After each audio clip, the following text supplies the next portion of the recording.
Hi everyone, welcome back to Adson Engineering Academy. It is still your tutor, Adson. So today we are going to handle a new subtopic still under the methods of solving slopes and deflection in a beam or a structure.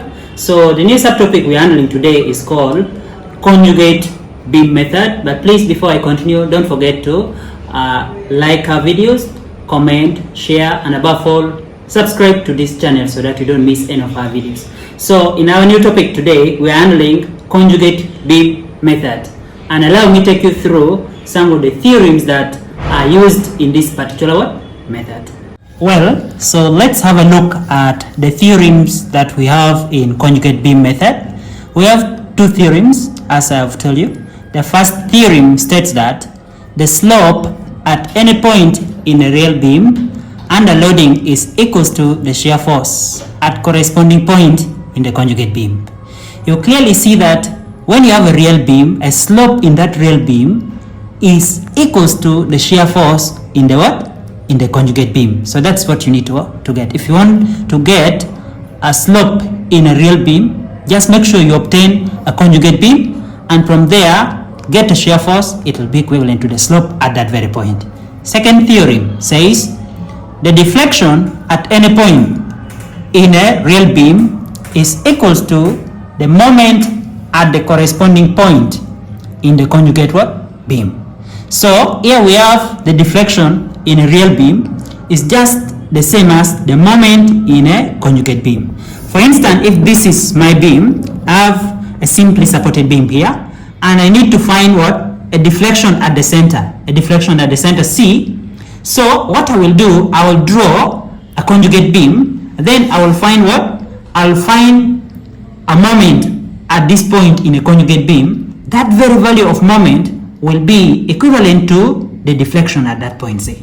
So if this is what we need, then we should know how to obtain a conjugate beam. But we're talking of a conjugate beam. What could be the difference between a conjugate beam and a real beam? I want to simply take you through what makes a difference between a conjugate beam and a real beam. So let's have a look at, in a real beam we deal with two things, slope and deflection. But in a conjugate beam we deal with shear force and moment. Now if you want to convert a real beam to a conjugate beam, this is what you do. This is a support and it is the end support. From the end support, you know very well that yes, slope is present, and then the deflection in the end support here, in the end support or roller support, is 0. Okay, but since in a real beam I deal with slope and deflection, it will be equivalent to the shear force and moment in a conjugate beam. So slope in a real beam is present, that means shear force in a real beam, in a conjugate beam, will also be there. Okay, remember this support, hinge and roller, remains the same in conjugate beam. Secondly, a cantilever beam is drawn. A cantilever has a fixed end. So fixed end in a real beam changes to free end in a conjugate beam, while free end in a real beam changes to fixed end in a conjugate beam. Now what comes in? Remember, in a real beam, slope is 0 at fixed end. Deflection is also 0 at fixed end. At free end, slope is present, and then deflection is also present. So that means it will be the opposite in a conjugate beam. So since it has become a free end, shear force will be present. Then moment will also be present, while shear force at this fixed end will be 0 and moment is 0. What if I have an internal hinge? An internal hinge in a real beam is equivalent to external roller in a conjugate beam. Meaning that if here I have slope present, deflection present, shear force in the conjugate beam will be present, moment will also be present. So with this support system, when you convert them to a conjugate system, it will form for you a conjugate beam. Most importantly, we need to know how to provide the loading now in a conjugate beam. But before we do that, allow me to take you some of the key steps that should be checked in to make sure that the conjugate beam is formed, and you solved your what? Your question correctly and amicably. So let's dive into the steps that we have to check in. The first one, you should ensure that you draw what is called a conjugate beam of a real beam. Okay? So which should be having the same span and the same length with the corresponding modifying supports, as I've just explained. So I will allow me to show you how a conjugate beam should be drawn. The first thing is that if, for instance, I have this, you know, this is a real beam and it's a cantilever beam. Okay? Let's say it is having support, load P at the free end. So I can sketch the conjugate beam by following 3 steps. The first step is I have to draw the moment diagram for this beam. So since it's a cantilever, you know, the moment diagram, it's going to look like this. Okay? It's going to look like this since it's a cantilever and air is negative, and air, since the length A is L, so that means A will be PL. This is called the moment diagram. Okay? M diagram. Then the second step is you have to draw what is called M by EI diagram. So the second step is draw your M by EI diagram, which is the same thing as M diagram. For this case, since EI is constant, same thing, since EI is constant, so this will be PL, you divide it by EI, and this is still what? Negative.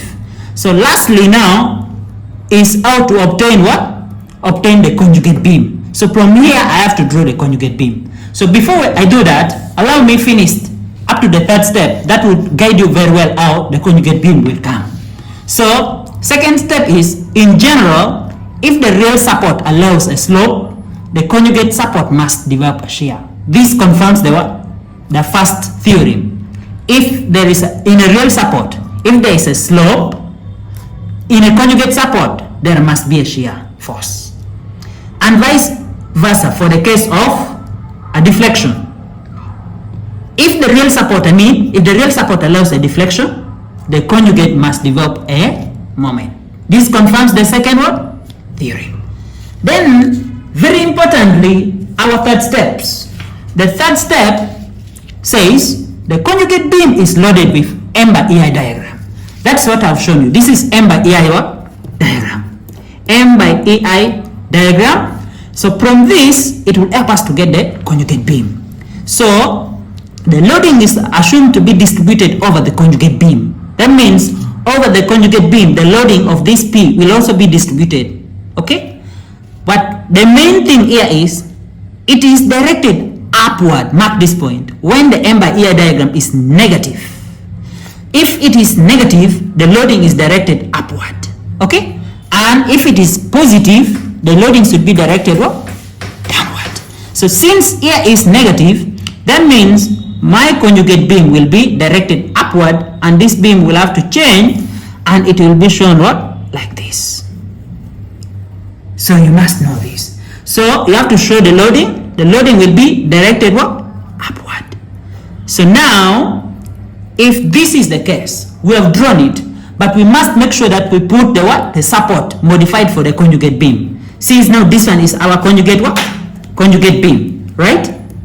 So if this was a fixed end in real beam, it will become a free end in conjugate beam. So since this was a free end, it will change to a fixed what?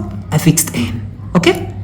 So, and you know very well, for a fixed end, there will be, since the load is upward, then there will be a reaction downwards. Okay? This, let me call it reaction at B and a dash. Then here will also develop a moment MB dash because it's a fixed end. Right. So we have formulated what we call a conjugate beam.